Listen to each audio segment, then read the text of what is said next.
Hello, everyone.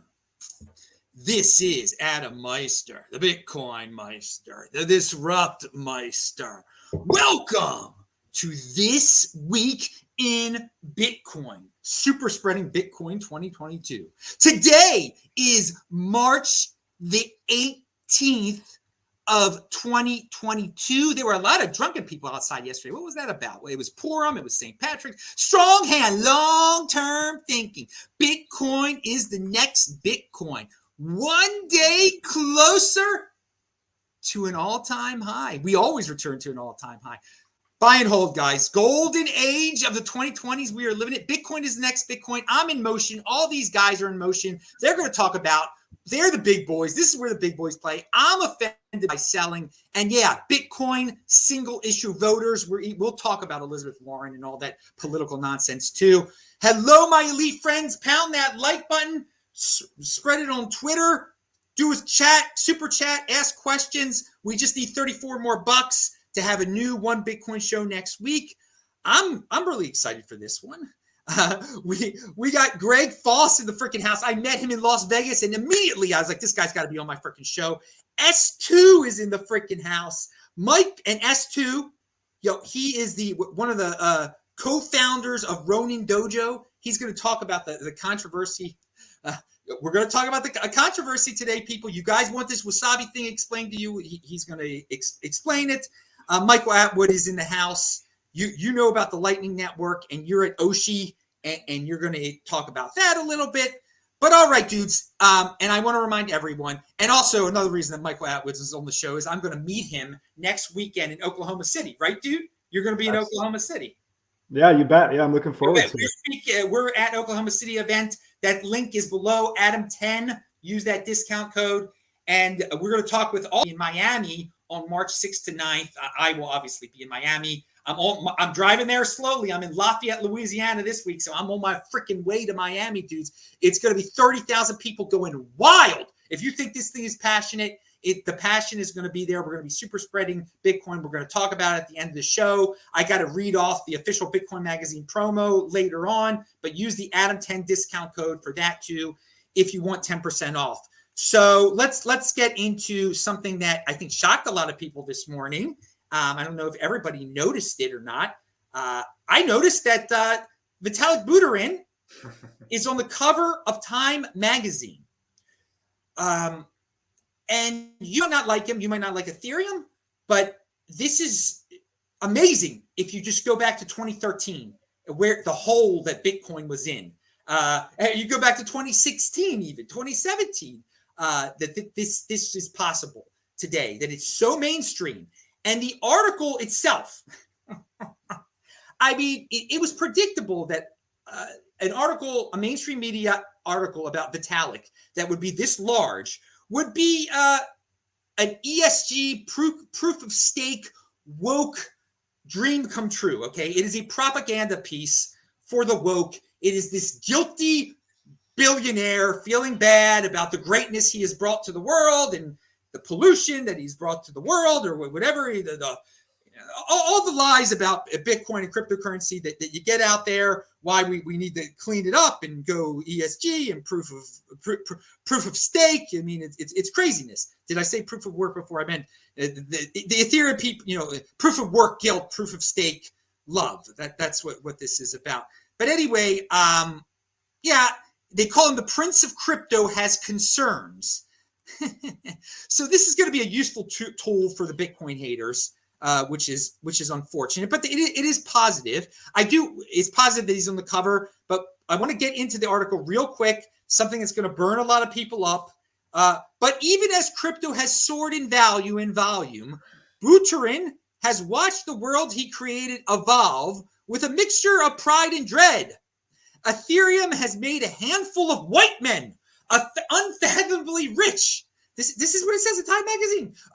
Unfathomably rich, pumped pollutants into the air, and emerged as a vehicle for tax evasion. That sounds like Elizabeth Warren. We'll talk about her soon. Money laundering. That's from her playbook also. And mind-boggling scams. That's also from her playbook.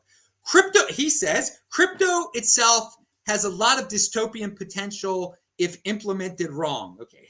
The Russian-born Canadian explains the morning after the party in the 80-minute interview in his hotel room. Okay. And this is in conjunction with Time releases its first ever full magazine issue as an NFT on the blockchain, featuring a cover story on Ethereum co-founder Vitalik Buterin. I put a lot out there. Greg Foss, what do you think about this?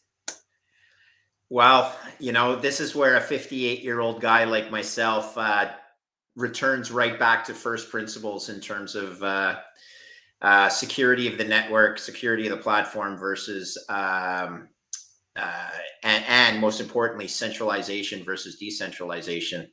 I am not an expert in the other altcoins. I focus on Bitcoin for the reasons that I've told Adam at the Las Vegas conference as well. Look, I'm so concerned with the fiat Ponzi. I don't need to worry about Ethereum Ponzi's and all the other Ponzi's that are set up. Okay, proof of work exists for security of the network. If you want to see some attack vectors on proof of stake, there was a very good article that was put out today by a young man named Joshua Guest, who does not have a huge following on Twitter.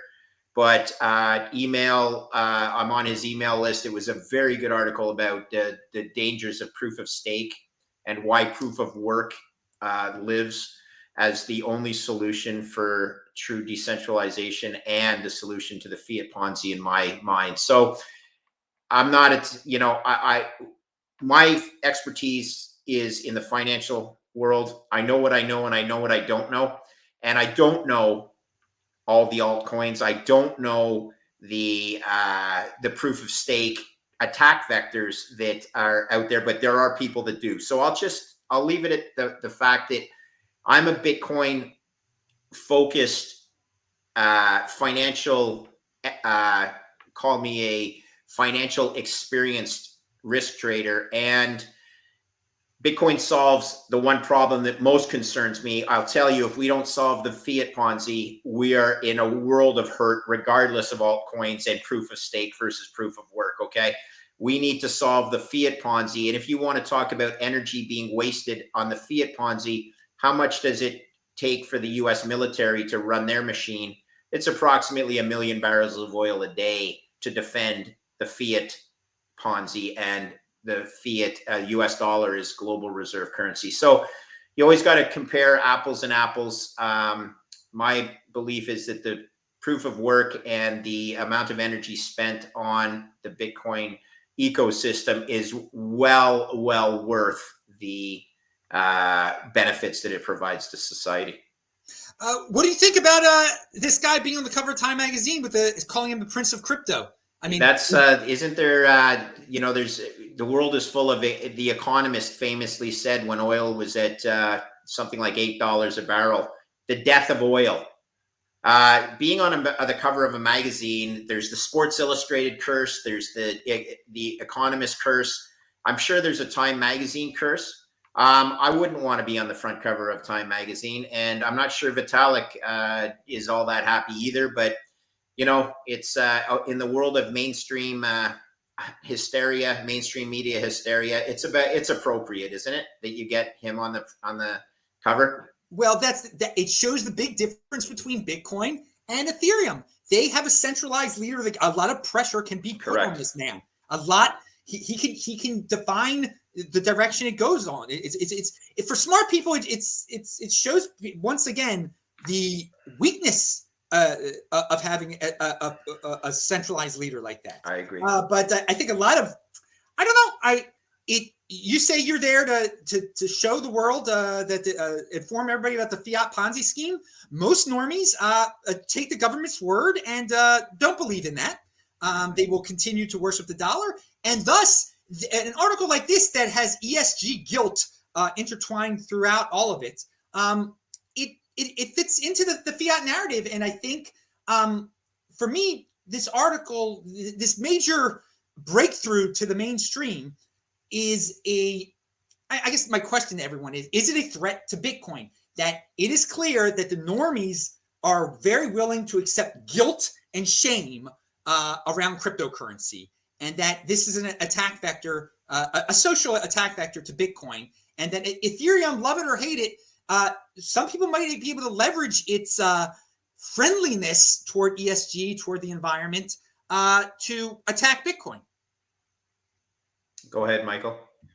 Well, so in a world where the fiat system, hopes that we never run the numbers and we never do our research, it's pretty telling that the mainstream media narrative wants to tell us all about Ethereum and, how Vitalik is going to save us all whenever they can't run the numbers. So, proof of work is really important. And I don't have to go into all the narratives around that. But yeah, I mean, it's not a good thing for me. I mean, it's cool that people are going to be like getting more exposed to Bitcoin and cryptocurrencies, but unfortunately it's through the lens of Ethereum. And I know myself, like in 2017, like I got started through that lens and I got wrecked.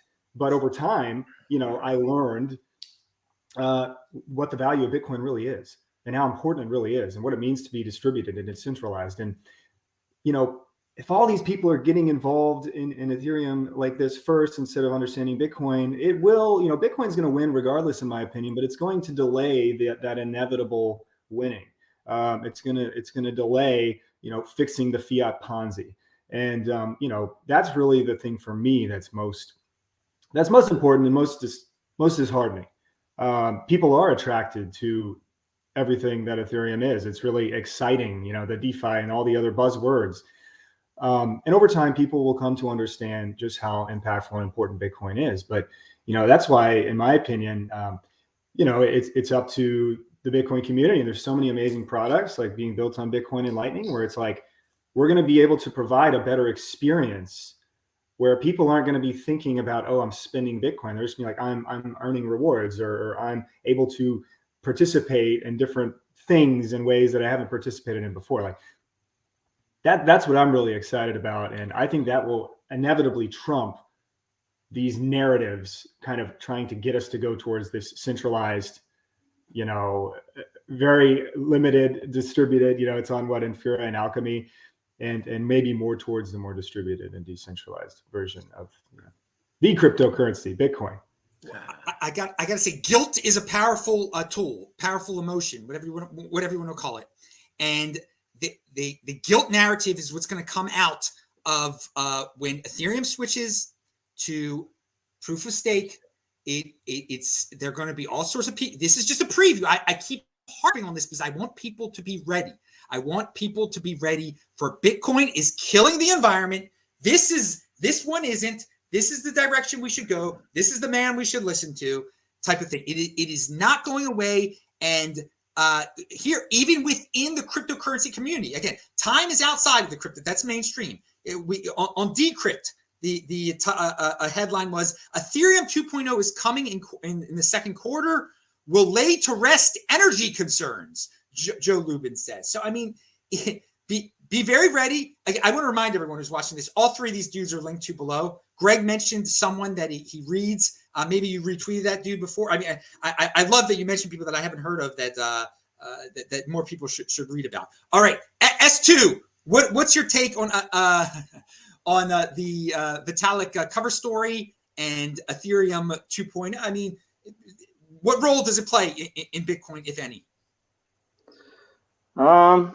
Really, I like to keep the two separate, like y'all have been talking about. But a lot of things that they're trying to do with Ethereum, we don't even care about.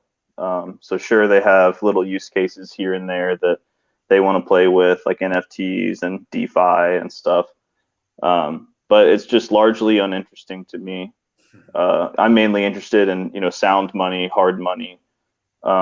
I understand Ethereum, they're trying to do different things and tackle different problems, but I'm just largely uninterested in it. And then, of course, in the Ethereum crowd in general, you have a lot of people who are, I guess you'd say, a little more left politically, and they're worried about the environment. They're worried about how much CO2 we're putting out. And of course, it's a great way to bring steam to Ethereum to say, if we go proof of stake, it's better for the environment.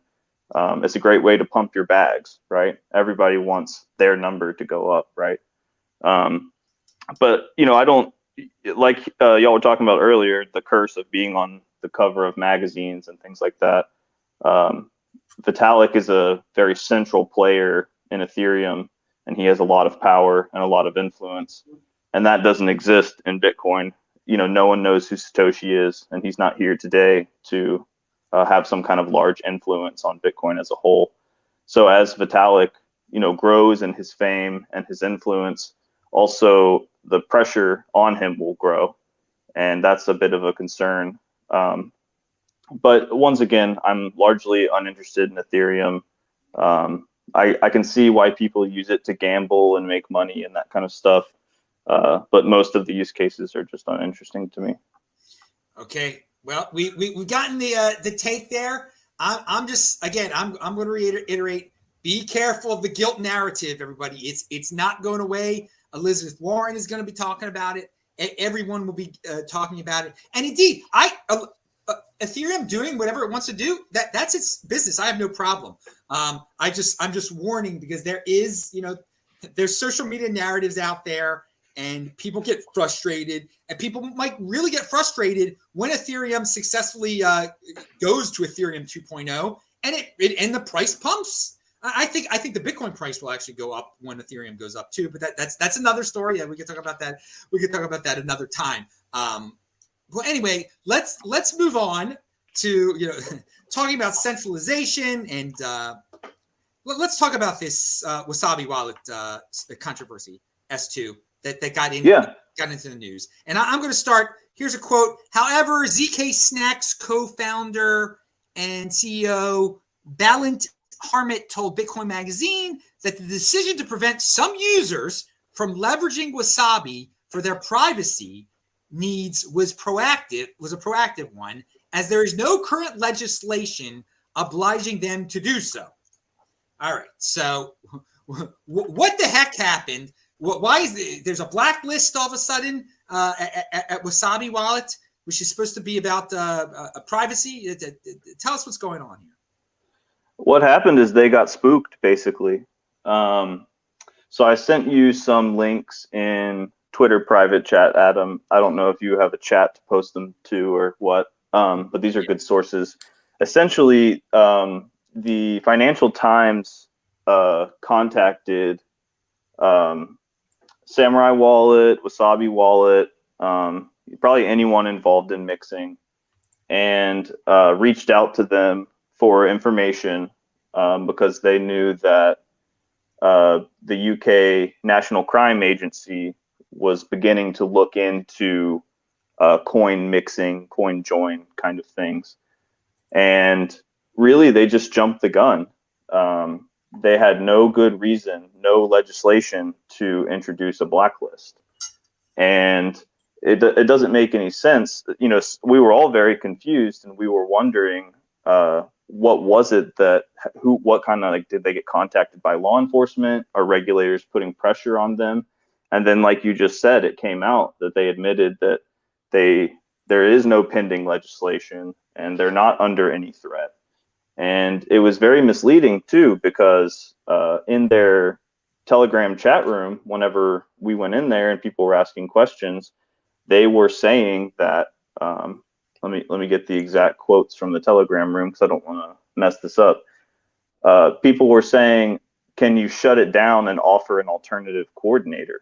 And their response to that was, how can we legally do that? They said, we can't legally link to coordinators that circumvent our tool. They also said they're looking for protection from the state and against regulators or the law.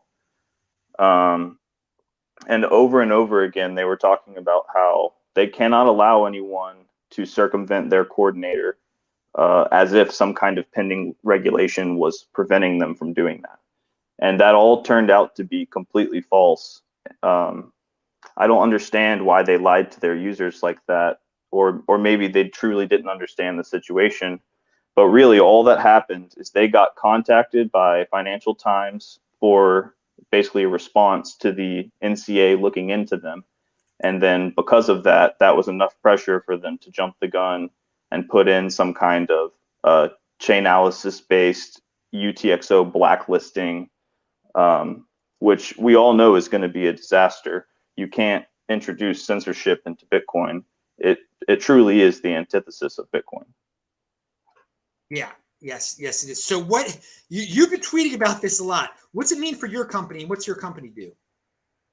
Yeah, so I work with Ronin Dojo. We are separate from Samurai Wallet, like a separate company.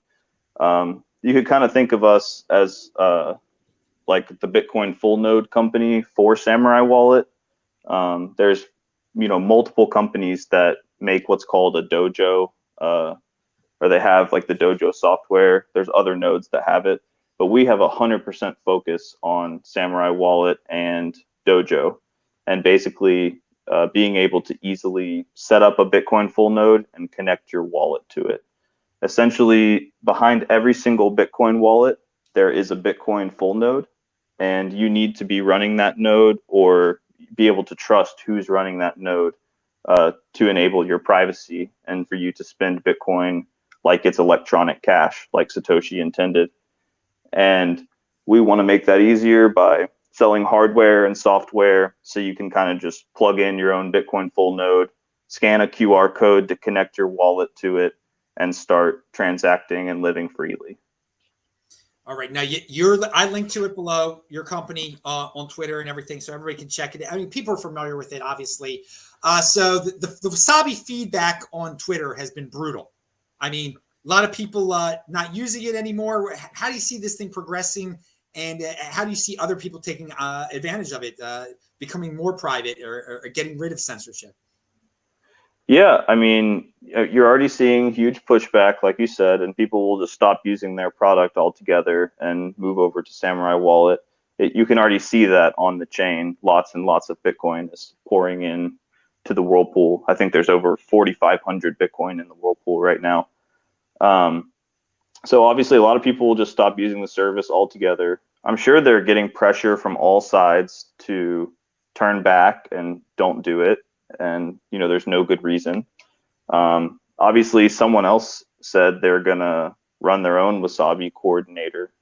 But that could be a disaster because you need a very big community and a lot of liquidity to run a mixer. So, doing some small community coordinator, it's not going to go well. So really, I think a lot of people will just move away from the service if they are trying to blacklist like that. And even if, say, they are blacklisting criminals or truly bad people, that's less than 0.1% of Bitcoin users. And then you're going to have false positives. There will be people who are getting blacklisted for no reason, targeted for no reason. So yeah, I would just move away from Wasabi to better coin join solution. All right, Atwood's got an opinion here. Take it away. Pound that like button, people. Yeah, so I mean, I guess if someone were to start up their own like Wasabi coordinator, couldn't that even increase the chances of a Sybil attack due to like the lesser liquidity and so on? I mean, I know like Samurai Absolutely. and Wasabi, yeah, I've been like kind of going at it for a while, and I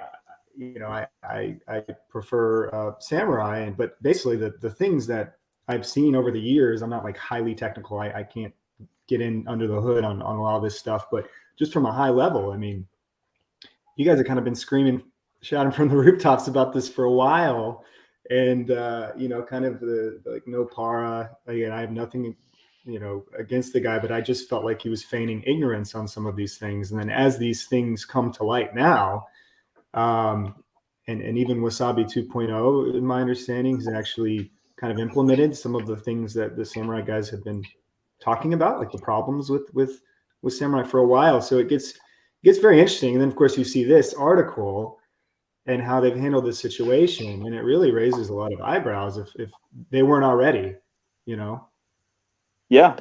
And, to be honest, it turned out into like a flame war after a certain period of time between Samurai and Wasabi for a good reason.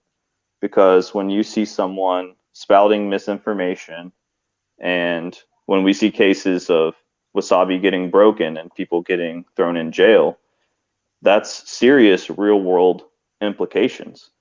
You cannot go around telling people that something's 100% private and using terms like that and getting your users to trust you like that, and then turning around and getting people jailed and in trouble. It doesn't matter if it was a criminal or not.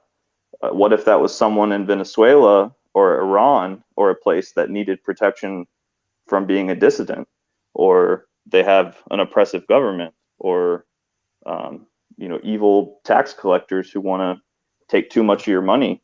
You should be able to opt out and escape from these things and effectively evade. And to be disingenuous like that so blatantly, and Nopara knew about these issues. He's known about the address reuse for a long time and has been asked to fix it for a long time.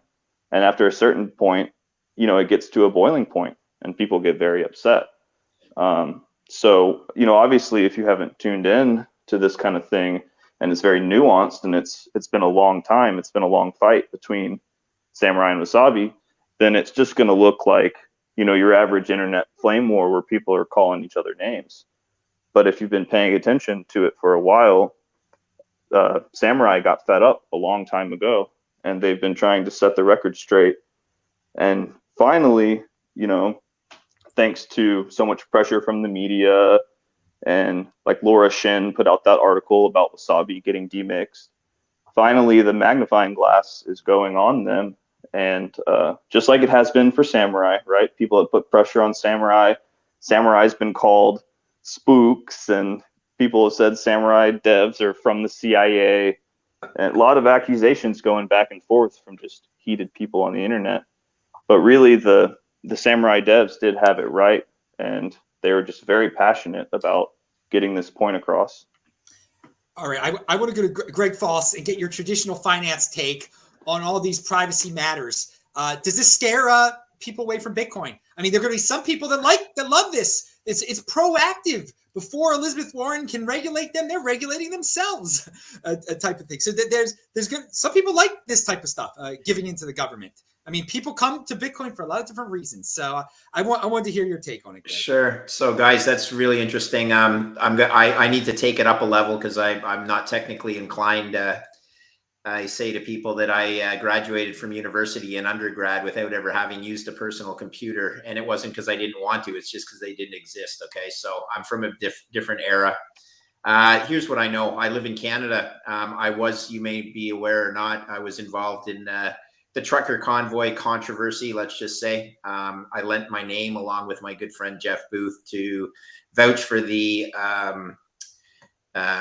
validity of the address to raise Bitcoin for the truckers. And then all of a sudden addresses get frozen, bank accounts get frozen. This is, Canada, home, home of the free. Your northern neighbor collapsed in a short period of time. And so this is very dangerous, whether it's freezing bank accounts, whether it's freezing individual private wallets or private addresses. From a big picture finance, your question was, is this good for Bitcoin? And my answer is absolutely 100%. It is good for Bitcoin, because people from all walks of life now realize that the centralized bank accounts that they have come to trust and put their money from their piggy bank into the commercial bank is no longer your money if they can freeze your address. And the interesting thing is, in Canada, Krista Freeland, who is Trudeau's right-hand lady, basically said these bank accounts will be marked for life.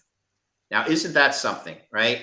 It's, there's lots of examples of things where you pay your penance and you get a new lease on life. Well, not this one. Apparently, your bank account and your name will be marked for life as supporting a protest, we'll call it, that was not in line with the ruling government. And this is good for Bitcoin.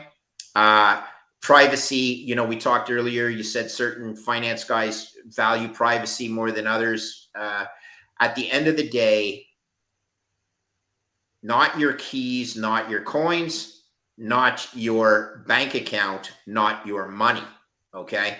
And when you spend your life accumulating monetary energy and it's in a bank account, you see it, whether it's on the individual side, and I don't want to get too geopolitical, but even Russia is seeing the implications of storing their monetary energy in a currency that's, US dollars or euros. Approximately 50% of their reserves were stored in both of those currencies, and they're not able to access them. So I think it's all good for people understanding the dangers of centralized control versus decentralized control and platforms. Well, it reminds everybody that Wasabi is centralized. I think a lot of people forgot that also. S2, any thoughts? Any more thoughts, elaboration on the Wasabi situation? Yeah, I mean, you nailed it, Greg, that the current conflicts going on around the world are a great demonstration of why maintaining your privacy and maintaining custody of your wealth is extremely important. And I think that Canadian trucker movement woke a lot of people up. At the same time, it showed that we have a long way to go in Bitcoin privacy. Just like what happened with Wasabi shows that, we still have a long way to go. There's lots of mistakes being made. Like, for example, for the trucker thing, they used a static Bitcoin address when they could have used a paynym, and then the regulators wouldn't have been able to track because they wouldn't have been able to catch that address. The cool thing about paynyms is every time you scan a paynym to pay someone, a new address is generated for everyone every time. So no people will reuse the same static address. And that's a Samurai wallet feature that's powerful. But yeah, as it's highlighting that a lot of people need to kind of get some good Bitcoin education, get some good Bitcoin privacy education, and kind of learn how to use this digital cash so that they can effectively opt out of the corrupt banking system. So that's so cool, because now I just learned something today, and I'm continuing to learn from the younger generation, and so that's something on my to learn list, or to learn more about the paynyms, and makes a ton of sense to me. You cannot separate your ability to access your monetary energy from the first law of thermodynamics, which is basically conservation of energy and work. Work is energy, proof of work. It all comes back. And I wanted to save this line for Elizabeth Warren, but I'm going to throw it out now, and maybe it's a good segue. The world needs more engineers and less lawyers. Okay. It's incredible that the lawyer, who is Jay Powell, is sitting in the most important risk seat or risk chair in the world, and is probably incredibly weak at mathematics, because I don't know that many lawyers who are really good at math. And then this is the segue into Elizabeth Warren. Well, of course, she's a lawyer as well, right? And that's the problem. The world needs more engineers, more people that are comfortable with mathematics, understand the first laws of thermodynamics and conservation of energy, and they can run the numbers, right, Michael? So, engineers are really, really comfortable with numbers, and that's a great thing. Lawyers are much more comfortable with, phrases and twisting logic and catching you in your own little, trying to put words in your mouth and then say, see, I told you said something like that. And we'll get to the Warren controversy, but more engineers, less lawyers, the world would be a much better place, in my opinion. You can break it down to less regulation, more actual production. Lawyers live in the world of regulation. The more regulations that Elizabeth Warren comes up with, the more freaking lawyers you need working for you. Right. If you didn't have these regulations, you'd have a bunch of engineers designing awesome stuff, building. I mean, they don't get that at all. I mean, it goes down to that also. But yeah, I mean, lawyers got to do what they got to do, but we wouldn't need as many if we didn't have all these insane rules. And it's sad that Wasabi is giving into these rules before the rules are even thrown at even designed for them. The enemy is not even at the gates. The threat is not here. So what would they do when the enemy is at the gates? How would they act? I think the threat is close when Elizabeth Sure, Warren. sure. Yeah, it's a legitimate threat, but yeah, they're exactly. Yeah, what if they were given an order? I mean, would they? What type of information would they give into the government? I mean, it is kind of scary. You were talking before saying, this was a trusted source of privacy. All of a sudden, you trusted these. You could end up in jail. That's a very, very serious thing. Trust. Be careful. That was the whole point of Bitcoin in the first place, was to get rid of trust. All right. And one thing I want to point out real quick before we move on is, guys, you do not need to trust anyone. You can run your own Bitcoin node. You can run your own Bitcoin wallet all in your own home. And you can use privacy features on Samurai Wallet. You don't need Coinbase. You don't need an email address. You don't need a social security number, no ID, nothing. Everything about Bitcoin can be run from your own home. It's a software, anyone can download it, and you never have to trust a third party.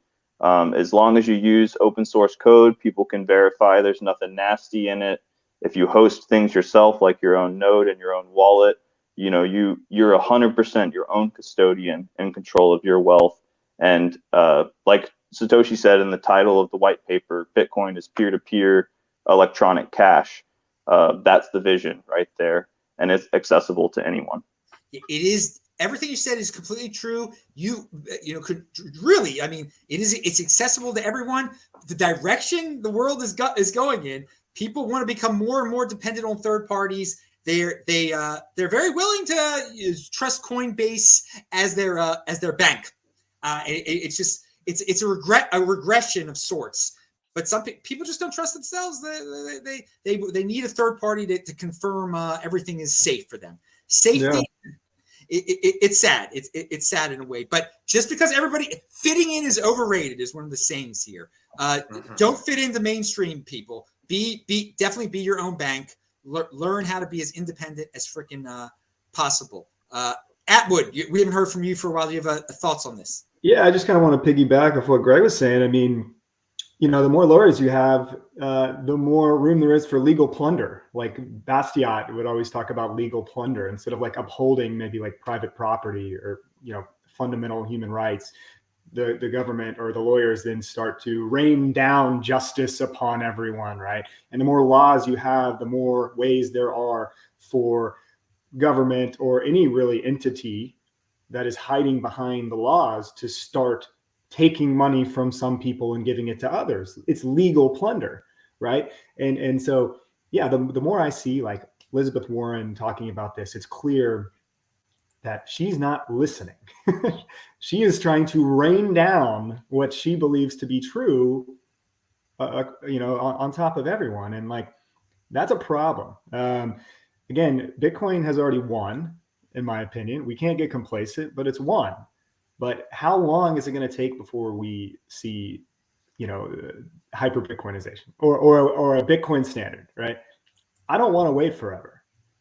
And the more these lawyers, start telling us from the top down instead of us rising up from the bottom and getting people to use it and getting people, things like in Canada. I mean, a lot of people just discovered for the first time the importance of Bitcoin for the first time ever.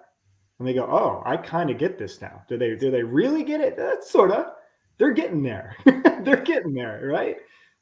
That's powerful. And that didn't start from the top. And Michael, this is neat because you need to understand the difference in the banking system in Canada versus the United States. There's literally only 6 banks in all of Canada.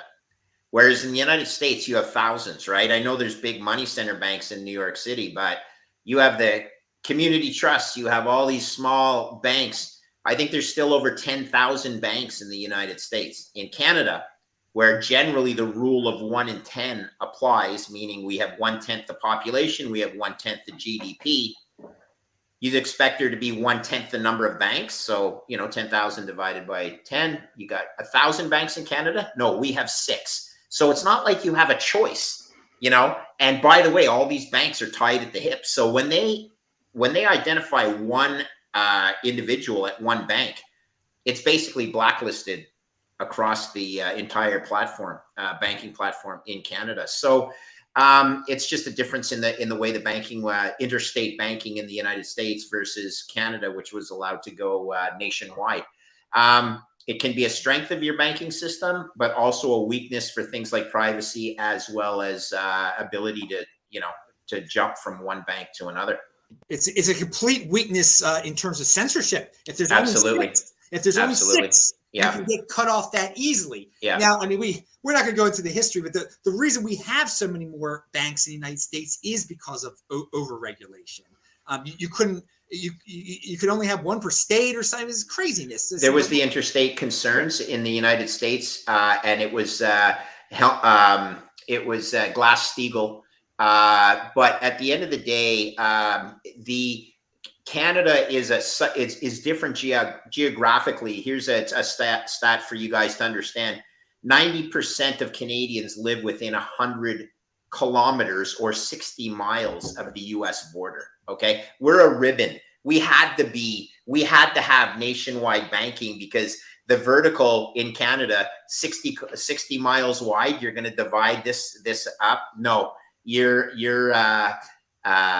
gonna have to understand that Canada geographically is much different than the US. We're not vertically and horizontally integrated like the United States is. And then being the strongest nation in the world and the richest, you can have a lot more banks in the USA versus Canada just on that basis as well. So some people would say it was a strength, and for the longest time it was a strength for Canada to have these stronger, better capitalized but nationwide banking system. But here's the flip side. Selection and censorship is a lot easier on the banking side in Canada. Yeah.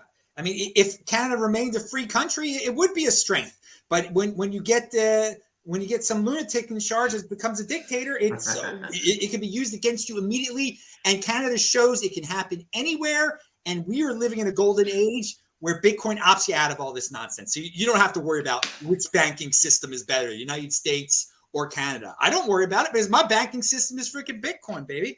Right. But I have a little to say on this too. Like, Greg's absolutely right. And unfortunately, in the United States, we do have more like community level banks.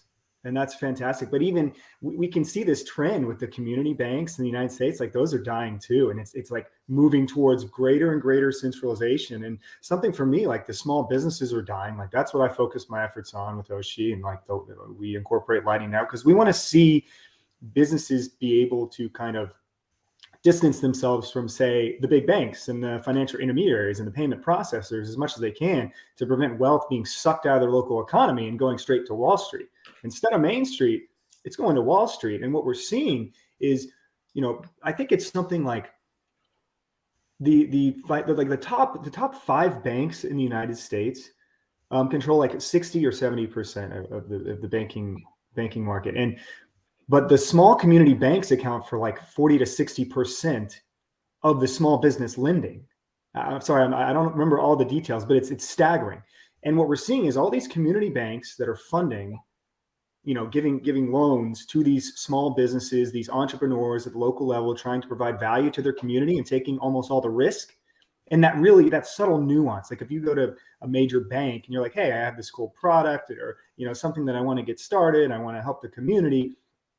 They're not going to take the time to like tell us about it, let's get to know you as an individual. Like, I know you, like, let's work through this and let's see how we can help you and we can help our community. The community banks are the ones sponsoring local soccer teams, or they're the ones that are building playgrounds and trying to help the community. The big banks don't give a shit about that because they literally can't. Like, they just simply can't. They don't have time, which is why, again, like just like with Bitcoin, like we have to distribute this out. Like the community banks are dying. Small businesses are dying. We know how this ends. And unfortunately, we're seeing it more in Canada at this stage. But that's the path that all these countries seem to be moving towards. And it's staggering. And think about the end goal as banking centralizes. Right. Beautiful. We're heading towards CBDC. Yeah. We're heading towards a lot of brick and mortar banks just won't be there in the future. and it'll be central, apps that do it on your phone. Slowly, this thing's getting digitized, and they're going to get rid of cash, and then you have the perfect, surveillance money. You can watch everyone's money. It's all digital, every deposit, every withdrawal. It's the perfect control system. You make a really good point about CBDCs. Once we have FedCoin and regular people have access to an account at the Fed, there will be no small banks left in the United States. There'll be no point. That'll be, and it'll be very convenient for some people. It's going to happen, and so prepare now. And we talk about inflation and everything. There's going to be a Fed coin, and the normies will love to get their monthly check from their Fed coin check from the Federal Reserve. It'll be so they'll forget about inflation. It's we're talking about raising rates now. We'll get to negative rates. We will get. I mean, that's another story right there. Greg, I felt like I interrupted you there. Sorry. Oh, for me, not at all. That you guys have nailed it all. Let's just remember that CBDCs absolutely. I love the ultimate surveillance money.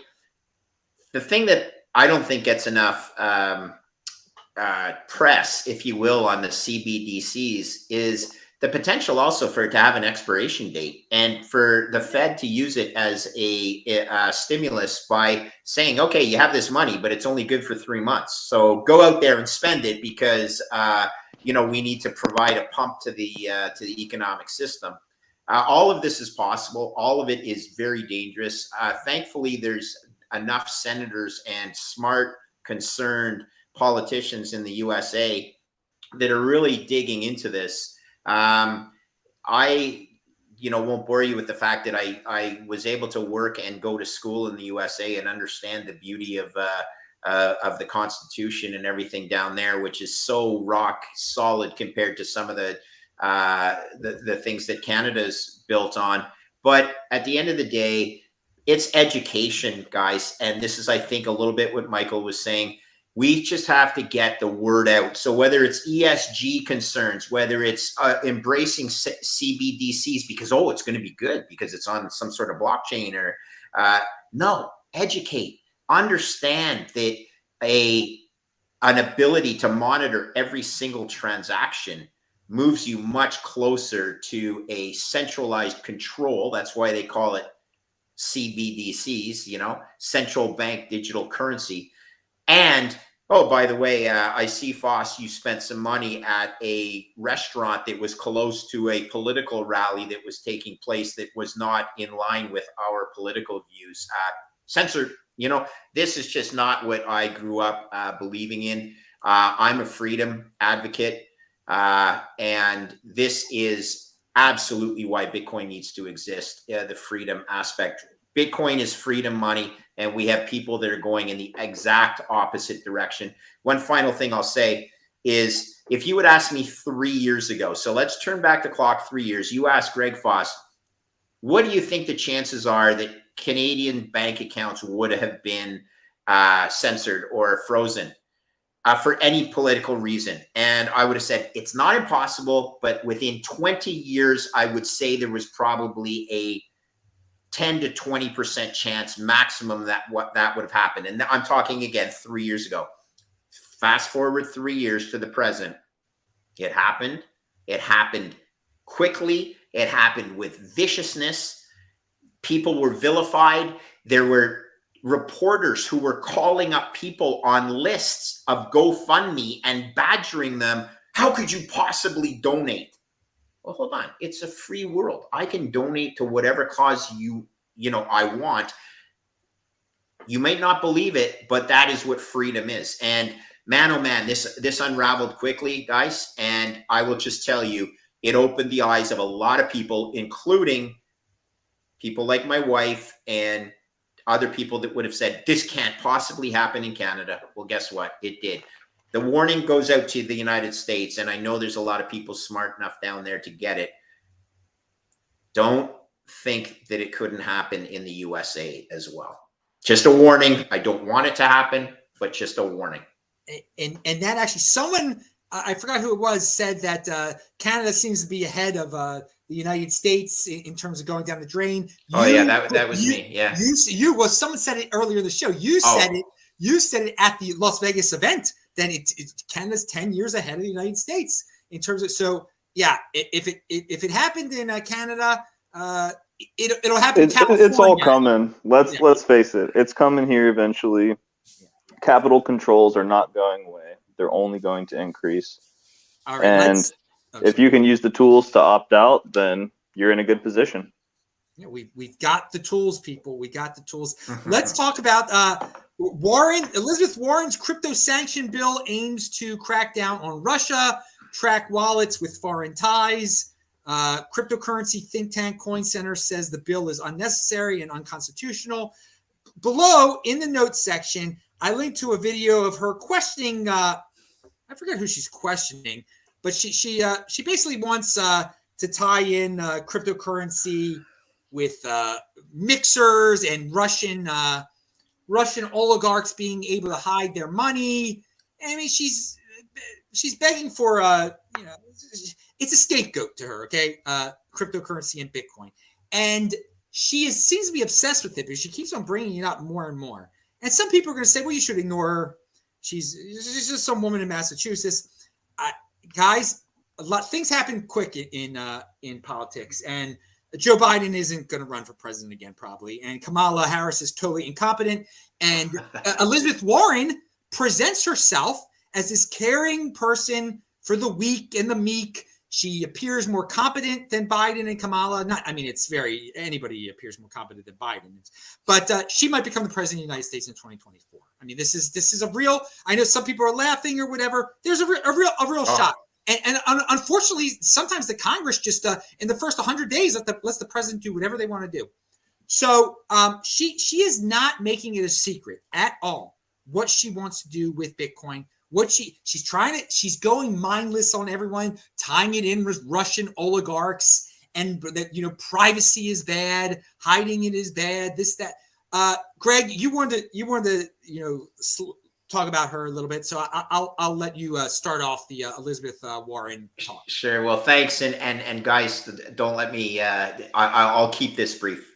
I love mathematics, as you guys know. I think that on that basis, she fails on a number of fronts that I've listened to her in the past, not just in this particular argument. So bringing it to this particular argument, though, I think that those questions were formulated by her research team and her staffers of young kids that were telling things like, mixers and all this. And when the gentleman she was interviewing wasn't, advocating her position, she would just cut him off and basically said, well, you haven't given me the answer I want to hear, so I'm going to say it again in another way. This is what happens when you have a 72-year-old, which is how old she is, trying to understand a technology that really is more for the kids that have grown up with an iPhone. Okay, now I'm 58.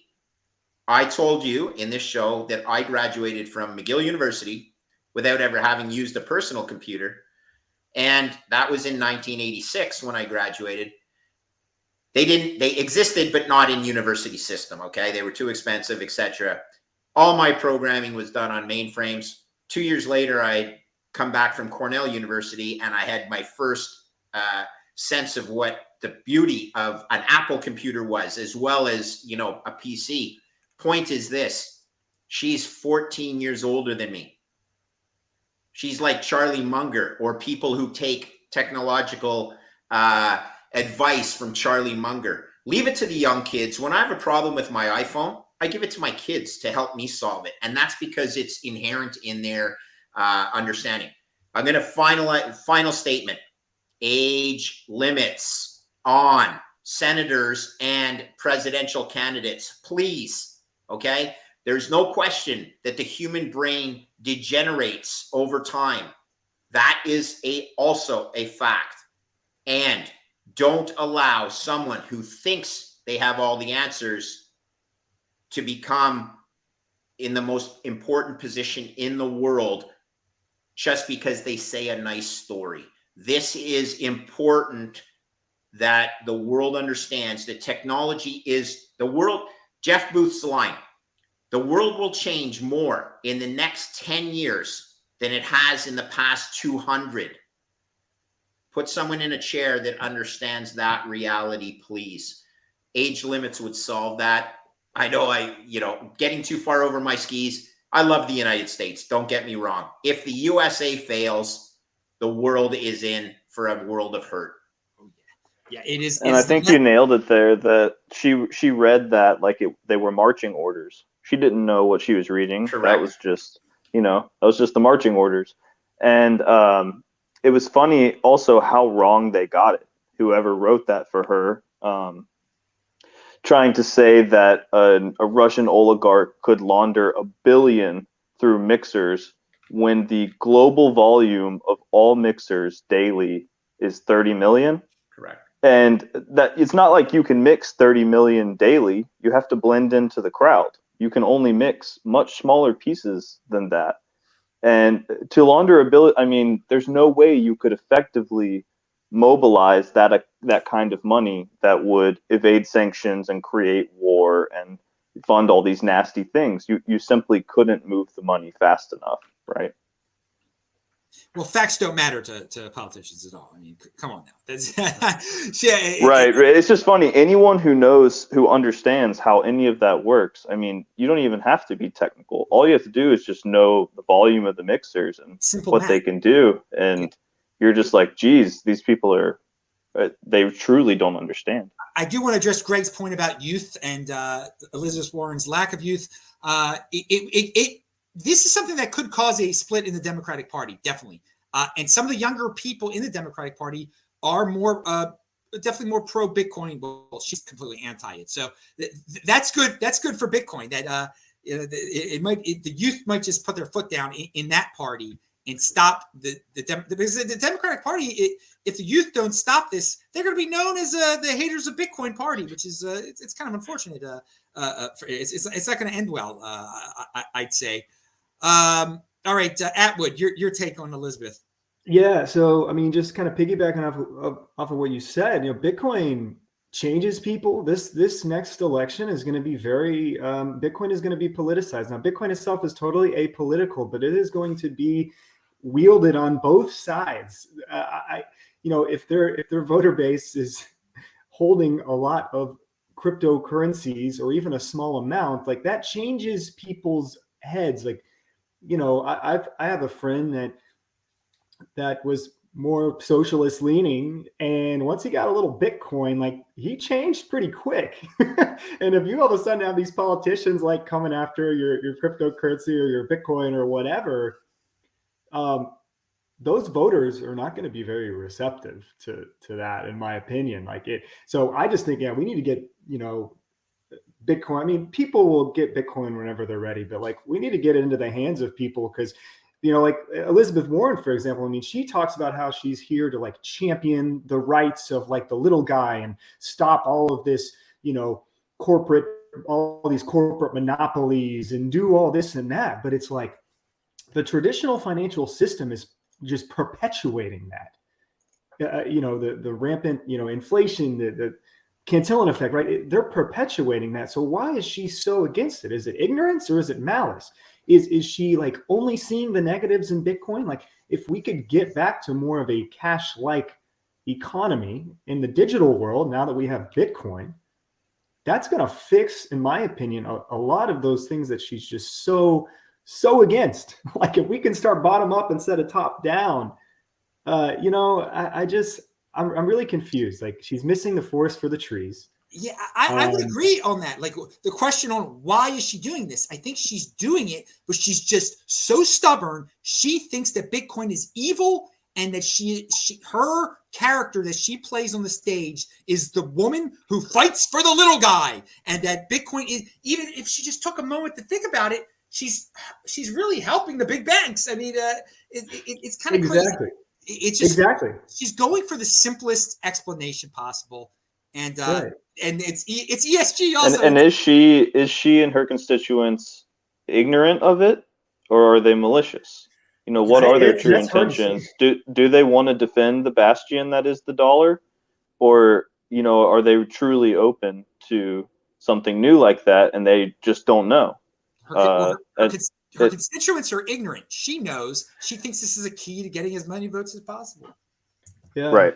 There's an expression, guys, right? Sucking and blowing. And she's trying to do both, because if you listen to her previous critiques, it's always about Wall Street, right? Yeah. Wall Street's horrible. Wall Street's got, people that should be tied in and live streaming is on. Yeah, keep going.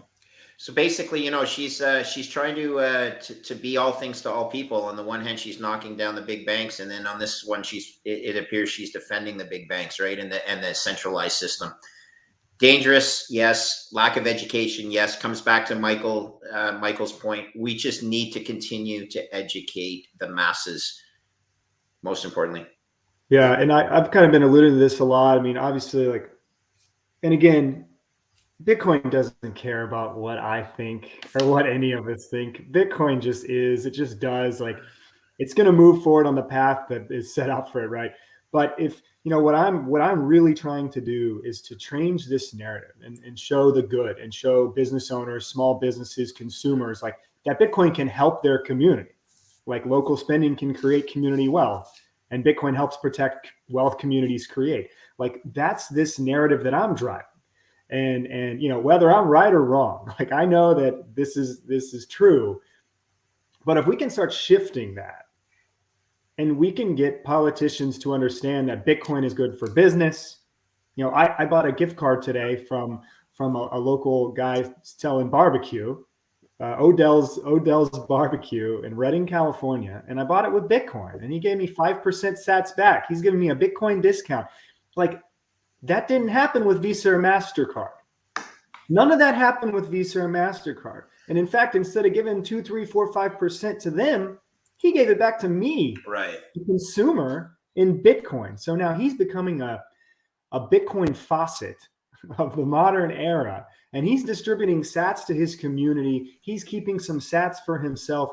And maybe through that, we can kind of start changing the narrative. It's not about Russia, or it's not about the energy. It's about what we can do with it and how we can show the community that it can positively impact them. And there's a million different people doing a million different things in a million different ways. And in my opinion, in the next few years, this is going to come to a head in a good way, where we go, you can do all these things with Bitcoin. So we don't have to combat what Elizabeth Warren is saying. People are always going to, and fight the good fight for sure. Bitcoin's good for the environment, totally.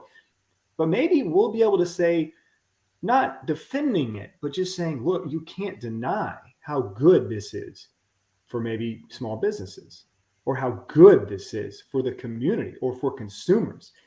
And that's going to get louder and louder, in my opinion. And if they continue to pretend to ignore that, whether it be ignorance or malice, I do think people are going to wake up. The education is, that it's only getting stronger too. We have people that are fighting the good fight on that front, but some people are never going to listen. How can we just show them? And I think there's so many awesome projects out there now that are trying to do that. It's really exciting. Yeah, I'm optimistic. It's a good point that Bitcoin means different things to different people. And, one person might only care about it for remittances. One person might only want to trade or use it as a store of value. Somebody might want to use it to privately fund some truckers, like it's electronic cash. And because it means so many different things to so many different people, like you were saying, eventually that crowd is going to swallow up the competition and become, a real force to be reckoned with. And the cat's out of the bag, but we're here to stay. Well, I'm optimistic that certain people can be reached. I still think there's going to be a huge chunk of people that just listen to whatever they're fed, they will believe, and that's how voting works. I mean, it's like a simple lowest common denominator appeal to them, but it does. I guess this is a good segue for Michael here about what you do, and that we're bringing it to the people. we're going to a city like Oklahoma City. It's not known as like a Bitcoin hotbed or anything like that. And you're talking one-on-one with people and what your business does. So I guess what is Oshi doing? What's that all about? And the Lightning tie into it, because everybody loves Lightning Network. Everybody loves Lightning. Yeah. So, I've taken in all the information I could over the past several years and learned about Bitcoin. And I said, I want to try something. And I was like, how do we get small businesses and consumers involved in the Bitcoin economy? How do we incentivize businesses to actually accept it and give them the ability to reward their customers in Bitcoin? How do we incentivize consumers, generally through Bitcoin rewards, to actually want to use it? If not with their own Lightning wallet, but, tools with like Strike or Cash App. Let's not let perfect be the enemy of good.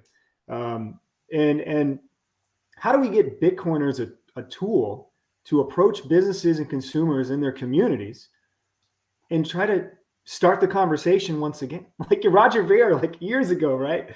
He was a little too early for that, but we all know what happened with that. But he was going like door to door, like just getting businesses. And I think we really lost that. Like with Lightning, we have an opportunity to get that started again. We can bring Bitcoin to communities and use it as more of a digital cash. Even if the customer is spending from their checking account via Strike, the business still can reap a lot of get a lot of benefits out of that instant, near instant, near free, and final settlement without any bank involved generally, right? And so so that's what we do. I mean, we're trying to kickstart local Bitcoin circular economies in the United States and abroad, and we're trying to show people that it is possible.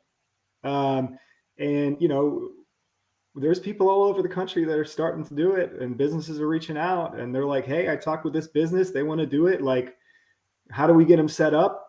So that's kind of what we're trying to do. We're just trying to reinvigorate that. We don't know if it's the right thing to do, but that's what we're trying to do, and we're trying to shift this narrative. Well, I look forward to meeting you in Oklahoma City and bringing it to the people, and talking about what's just the education. It's that's going to be a big educational event.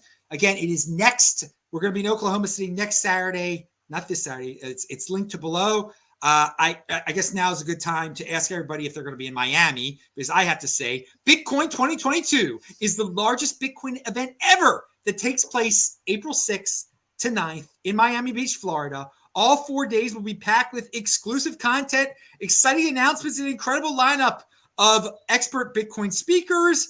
Day 1 is Industry Day, and day 2 and 3 are general conference days featuring speakers like El Salvador El Presidente Nayib Bukele, who has promised a big surprise. I wonder what that is. U.S. Senator Cynthia Lummis is going to be there. That's that's no Elizabeth Warren. Thought leaders like Jordan Peterson, CEOs like Michael Saylor, Jack Mallers. It's going to be great. And it caps off with the first and largest Bitcoin music festival that Saturday, the 9th. And there are going to be all these DJs that are going to be there. Last conference sold out. This year, there's going to be like 30,000. It's on pace to, just saw it again. So grab your tickets before it's too late. Visit b.tc/conference. It's linked below. Use the Adam10 discount code to get 10% off. You also use that Adam10 for the Oklahoma City event to get 10% off. I'm making it real easy for you guys. I will see you guys there on April 6th to 9th. I'm wondering, S2, are you going to be in Miami for the Bitcoin conference? Absolutely. Ronin Dojo will have a big booth out there. We'll have nodes. We'll have our steel plates. We'll have phones with wallets hooked up to the nodes so you can test things and play around and play with, learn about Bitcoin privacy and running your own node. And we'll also be selling them out there. I'll speak a little bit. I'll be on the free and open source software stage, and we'll do a little panel up there hosted by Odell. Should be fun. It's going to be, really busy, but I'm super excited. If you guys are there, stop by the booth and let's hang out. Dude, it will be great to meet you in person if I could find you among the 30,000 people. But you got a booth, so yeah, it's huge. You won't miss it. Just look for the giant guy holding 2 swords. Wow. Well, you guys are doing good for yourselves. You got a big booth down there, man. So any news you want to share about Ronin? The floor is yours. Oh yeah. We just released our Bitcoin node called the Tonto. Like I said earlier, it's a plug and play Bitcoin node. If you're in Miami, come and check it out. Otherwise, check us out at ronindojo.io. We're trying to make Bitcoin privacy easy and accessible to everybody. The Tonto. I thought you'd get canceled for a name like that. I mean, that's you can't do that. You got to change it to the Guardians or something. Okay. Anyway, let's move on to Greg. Are you going to be in Miami? I am. I'm honored to be on stage with on the Nakamoto stage with Marcelo Clore. He's the ex-CEO of Sprint, who is now with SoftBank. I'm on with Dan Tapiero. That's a good pairing. Hedge fund manager. I'm on with Ricardo Salinas, right? Mexico's one of Mexico's wealthiest men. Oh my God! And I'm on with a fourth who I apologize, I'm forgetting his name, but he's a Puerto Rican billionaire. So I'm the mediator, and we're going to attack it from a risk management viewpoint in terms of how these guys manage risk, how they brought Bitcoin into their lives to reduce risk. I'm looking forward to it. I'll be nervous like I was last year, but I have some good backup. Last year I was on stage with Preston Pish, Jeff Booth, and Mark Yusko, and you can't really fumble the ball too badly when you're on stage with guys like that. So I look forward to meeting you guys down there, S2. I'm hoping, Michael, you'll be there too. Bitcoin Miami is an unbelievable event. Anyone who's listening, you go there and you just get so charged by the young energy that's filling the entire conference. Last year, I met the guys from Ibex Mercado who were in Guatemala, and 6 hours later, Jack Mallers announced that El Salvador was got onboarded by Jack Mallers onboarded El Salvador, and these guys from Guatemala picked up shop and went to El Salvador and became part of the merchant solution for the Bitcoin ecosystem in El Salvador. You meet everybody. It's so encouraging. And again, as a 58-year-old guy that loses his car keys all the time, all I want to do is meet young kids that are going to change the world. So looking forward to meeting all you guys. Wow, you got quite a panel up there. Salinas, they're going to be bringing a lot of net worth to that freaking stage with you. Whoa, man. I will be checking the seat cushions after they leave, let me tell you, that to see whatever fell out of their pockets. Some silver out of his pockets, right? He's a big silver guy, isn't he, Salinas? He's everything. He's mining Bitcoin. He's got a power company. And that's going to align well with the thing that I've changed my life. I was working on Wall Street and Bay Street being Canada's Wall Street equivalent for 30 years. I'm now in the power business. Pretty excited about some of the stuff we're doing. We have 400 megawatts that we're going to be mining Bitcoin and helping the Bitcoin ecosystem from Canada. This is, again, it's near and dear to my heart as an engineer, but also near and dear to my heart as someone who saw the fiat Ponzi in action, and we need the solution. Whoa! I didn't know you were into the mining. When did that start? It's been a pet project of mine, but it's a company called Validus Power. 20-year history in Canada, but also internationally. And we own 4 different power plants. They used to be peaker plants on the that supplied power to the grid using natural gas. This is going to dovetail nicely with the energy requirements of Canada, together with using Bitcoin mining when the grid does not need the excess power. So here's the neat thing. It's off grid. We control it. We're not hostage to any utilities. And throw out not something even more cool. We're going to be using 4 degrees Celsius Lake Ontario water in the immersion cooling process. So all these things are cool. Canada punches above its weight in certain things. Hockey, for sure. I'm hoping that we also punch above our weight in the Bitcoin ecosystem. And with guys like Jeff Booth and Rodolfo, NVK, Canadians, Ben Sessions, who was involved with the Bitcoin truckers, and actually was he was a Wasabi wallet. What would you call him? Advocate. He threw Wasabi out. He says, "That's it. I don't want Wasabi." So I love these guys. Canada, I love the United States, the Bitcoiners. We're going to help change the world because I got 3 kids, and we better change the world because it's in for a world of hurt if we do not change it. Well, yeah, Canadians definitely punch above their weight. I mean, since the beginning, I've encountered more Canadians than I should in Bitcoin. They've been very proactive. With the Miami conference, it's kind of a pain in the tuchlis for Canadians to get down there. Last year, there weren't as many Canadians down there as there should have been. Maybe it's easier to get down this year. It is getting easier. It's getting easier. These horrible rules. You figured out a way to get back and forth, I know, which is good. All right, let's. Atwood, are you going to be in Miami? Yeah, I am. We'll be there. We're trying to get as many businesses on some form of a Bitcoin standard before and during the conference. We're actually tag teaming with IBEX. On businesses down there, so we're all like hustling. Yeah, we're working together. I'm such a huge fan of Jose, and for full disclosure, not that anyone cares, I've made a personal investment in IBEX Mercado. Yeah, so they closed their round, and I was I participated in that. So huge fan of Jose Lemus and the CEO of IBEX, and I'm very pumped because you know what? I was thinking, damn, I don't want. You know, there's an ability to coordinate and all this when you were talking about Oshi. So that's rocking, man. That's really cool. Yeah, those guys are they're out there hustling. They're awesome guys. They saw the value in that pretty quick as well. And so we're whether it's Jose and Juan Rai, like those guys are killing it right now. Beautiful. And the objective really is to get people to see like how possible this is, and 30 to 40,000 people, or however many people are going to be there, are going to be able to go home and say, dang, like I can actually, businesses can accept Bitcoin, like they are accepting Bitcoin. We can do this at my hometown too. Like, why can't there be a little piece of Bitcoin Beach spread out all across the country, across the world? It's definitely possible. So we'll be there, and I just want to say, like, S2. The seed plate that you guys have, Ronin Dojo, is like so cool. That like the Ronin steel. Thanks, man. It is the coolest, most like ingenious little seed plate. I thought it was amazing. What is it? Yeah. It's a way to save your seed phrase. What is this thing? It's a metal.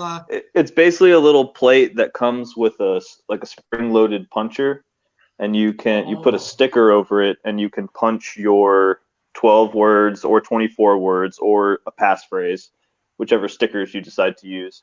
And then once you're done using your little puncher, you can peel the sticker off, and then no one knows what it is, and it's just little divots in a plate. And then you can throw that sticker away or keep it. And of course, it comes with extra stickers, and we have more stickers online. And the design is also available online if you want to download and print them yourself. And as long as you can put the sticker back over the plate, then you can recover the seed. Oh, it sounds really cool there. These guys, all 3 of these dudes are going to be in Miami. All 3 of these guys are clearly in motion with all sorts of projects that I didn't even know about. Best freaking guest in the space. We're over an hour, so we got to end this show. But everybody did basically say their conclusionary remarks. But I do want to just open it up. Do any of you have anything else to add? Just in case you didn't get to promote something you wanted to talk about. No, I think, just check out Ronin Dojo. We're trying to solve Bitcoin privacy and make it easy. And I look forward to seeing you guys in Miami. I appreciate you having me on, Adam. Okay, well, thanks. All 3 were new guests. None of you had been on my show before. I'm bringing you the best guest in the space every week. I'm trying to bring in new guys leading up to the events. We'll promote Oklahoma City more next week. The show will be on Wednesday next week because I'm going to be in Oklahoma City on Friday. So be ready for that. You other 2 guys have anything else to say? All right. Well, I thank you, Greg, for making your debut. It was great to meet you in Vegas. And Michael, it will be great to meet you in Oklahoma City in a week. We'll be partying it up, dudes. All right, everybody. Thank you, Adam. Pound that like button, everybody. I want to wish everybody Shabbat Shalom, as I always do. I hope you had a good Purim or St. Patrick's Day yesterday, whatever it was. Don't gamble on that basketball. Use that money on Bitcoin. You will be very happy. I'm Adam Meister, Bitcoin Meister to Disrupt Meister. See you soon, guys. Thank you, everyone, and we will end it there. Bye-bye. Retweet it, everybody. See ya. Thanks. Thanks, guys. All right. Thank you, everyone. We ended it on that, and let me just end it over here. We're off.